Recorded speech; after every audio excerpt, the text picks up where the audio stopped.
For today's video, kami ay magpi-painting. Tawag namin arts and craft. So alam nyo na, mga residents namin kailangan naming i-busy sila lahat. Kailangan occupied yung time nila kasi maboboard sila. Paho namin mag-prepare ng activities, mag-print, maggupit-gupit, ganyan, para lang mabusy yung residents namin. Sa activity ito, makikita mo nagpa-function pa rin yung mga skills nila. Yung ideas nila, yung arts nila. Isipin mo, 92 years old, 87 years old, makagawa pa ng ganyan. Naisip ko tuloy yung mga kabataan nila, sila ay magagaling, 'di ba? Ang ganda ng results ng namin, ng activity today.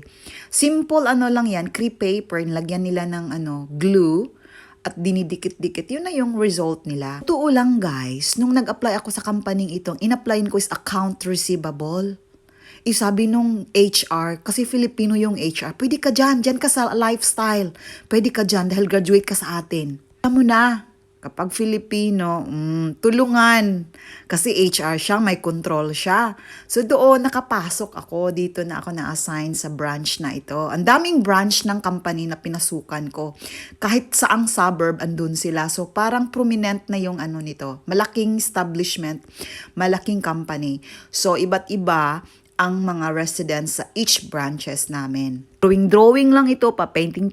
After that, may coffee na sila at pa-biscuit.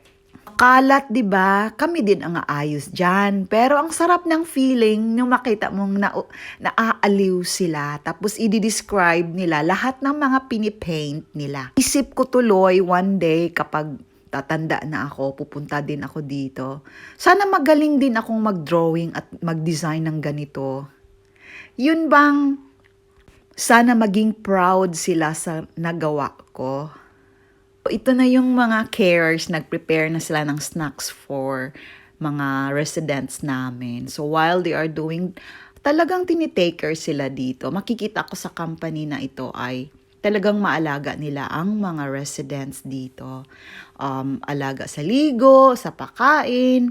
May mga iba talagang may mga tantrums pero kinakaya ng mga carers. Ito talaga ang goal mo. From the word carers, so marunong kang mag-care, 'di ba? So hanggang dito na lang. Thanks for watching!